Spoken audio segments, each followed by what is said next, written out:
জুলাই গণঅভ্যুত্থানের পর একটা বিরতি দিয়ে আবারও সংঘবদ্ধ হচ্ছে আওয়ামী লীগের নেতাকর্মীরা। হামলা মামলার ভয়ে এতদিন গা ঢাকা দিয়ে থাকলেও এখন তারা ঝটিকা মিছিল দিয়ে প্রকাশ্যে আসতে শুরু করে।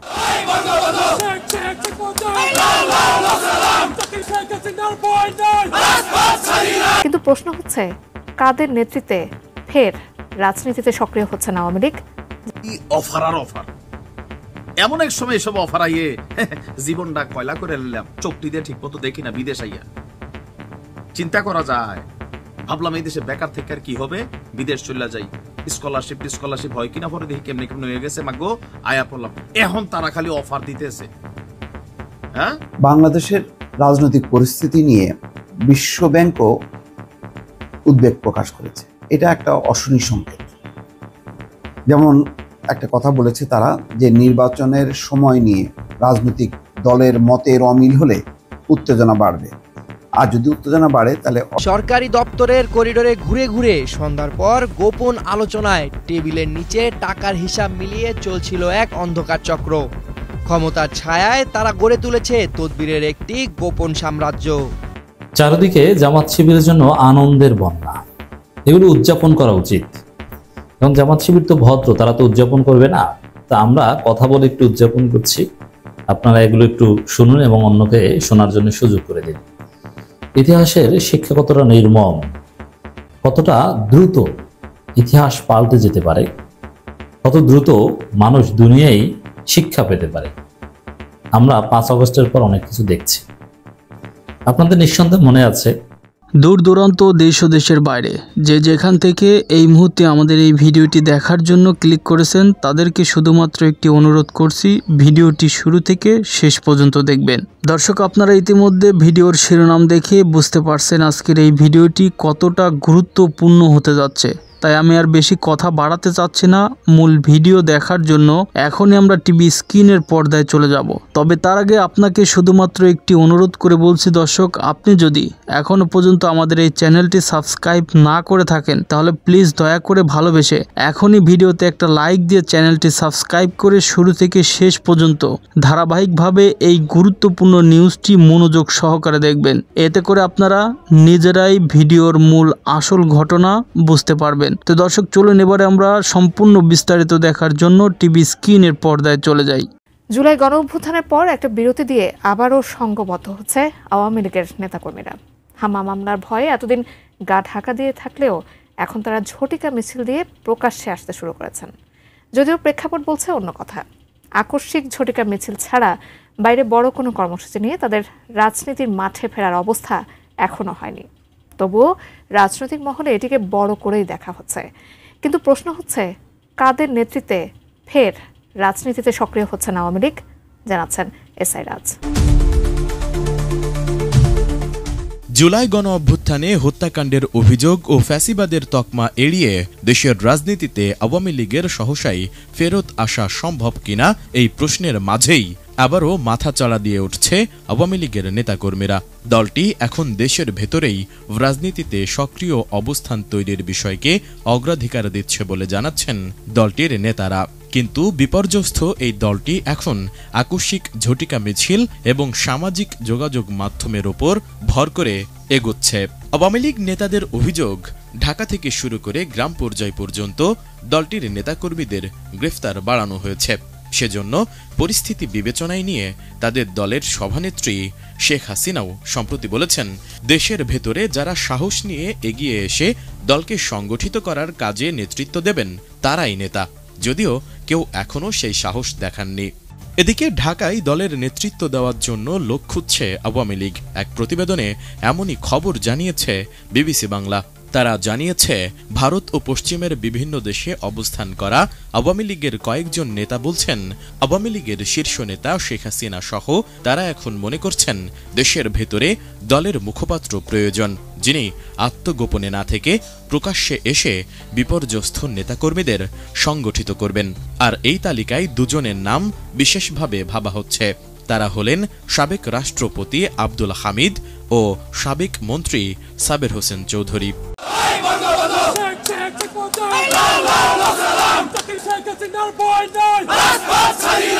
কিন্তু গ্রেফতার মামলার ভয়ে এবং প্রতিকূল পরিস্থিতিতে তাদের কেউই এখনো সাহস করে এগিয়ে আসেননি। সেভাবে বিতর্কিত নন দলটির এমন অন্য কোনো নেতা এগিয়ে আসবেন সে ধরনের ইঙ্গিত নেই।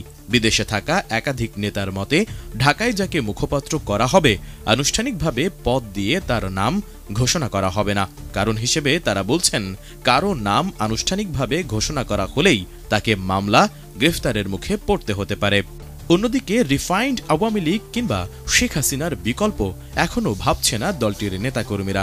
ছাত্র জনতার আন্দোলনে দমন নীতি ও হত্যাকাণ্ডের জন্য দলটির নেতাকর্মীদের ক্ষমা চাওয়া কিংবা কোনো অনুশোচনাটুকু এখন পর্যন্ত নেই।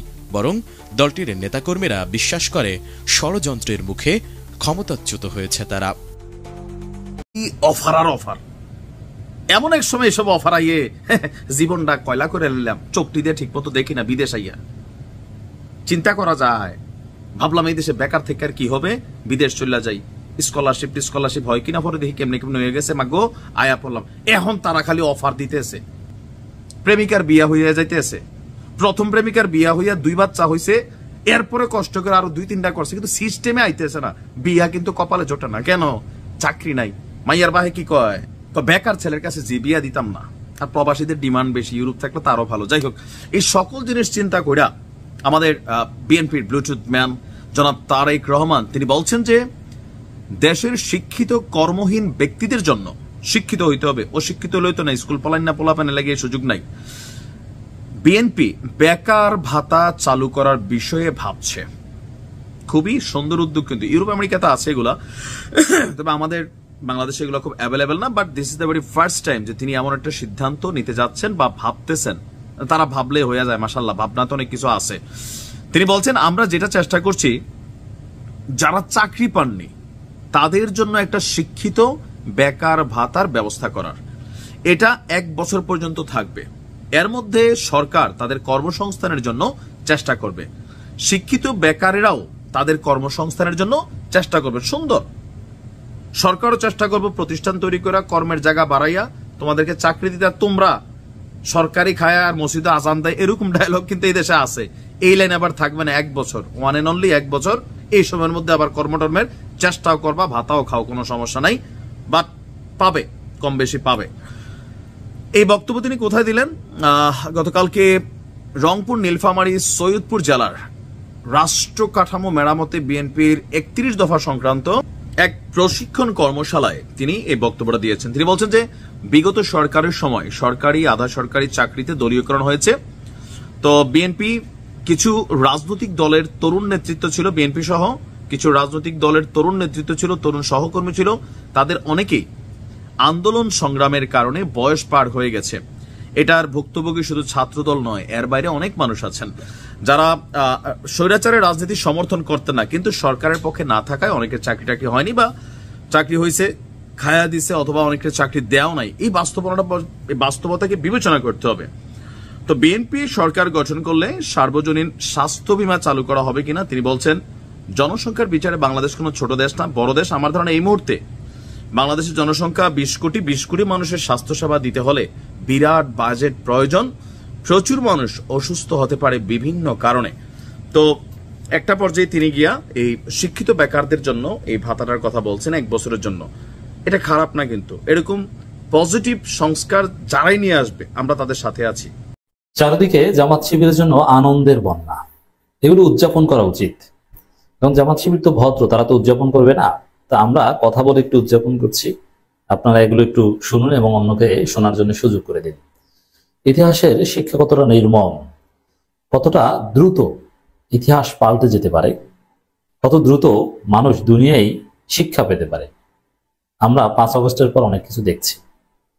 আপনাদের নিঃসন্দেহে মনে আছে আল্লামা সাঈদীর বিরুদ্ধে যখন ফাঁসির রায় হয়, বা কাদের মোল্লাকে যখন ফাঁসিতে ঝুলিয়ে হত্যা করা হয়, আলী আহসান মুজাহিদকে যখন হত্যা করা হয়, মাওলানা মতিউর রহমান নিজামীকে যখন হত্যা করা হয়, তখন এই শাহবাগীদের আনন্দের ধরন কি ছিল? তারা মিষ্টি বিতরণ করত, তারা হাসাহাসি করত, নাচানাচি করত।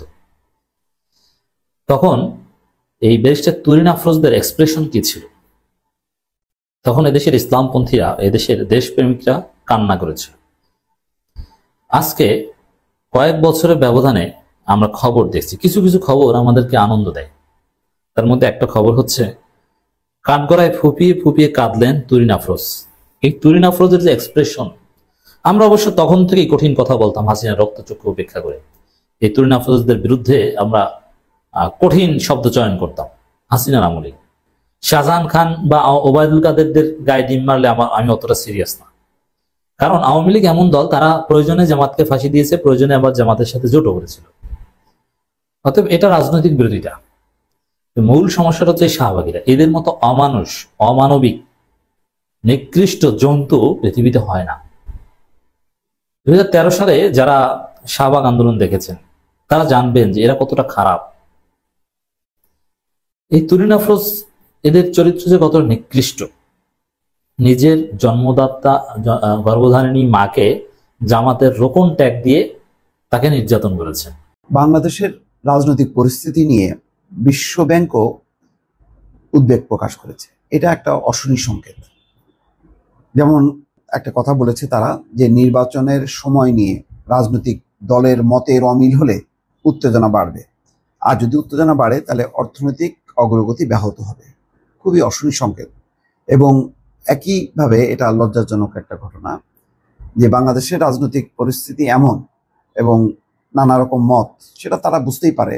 বাংলাদেশের পশ্চিমা দেশগুলোর প্রতিনিধিরা আছে, দূতাবাস আছে, বিশ্ব ব্যাংক আছে, অন্যান্য সাহায্য সংস্থা আছে, তারা প্রতিনিয়ত রাজনৈতিক দলগুলোর সঙ্গে কথাবার্তা বলে। তারা বোঝে যে বাংলাদেশের নিরাপদ বিনিয়োগ সম্ভব কিনা বা ভবিষ্যৎ অর্থনৈতিক পরিস্থিতি কি হতে পারে তার উপর নির্ভর করে তারা অনেক কিছু সিদ্ধান্ত নেয়।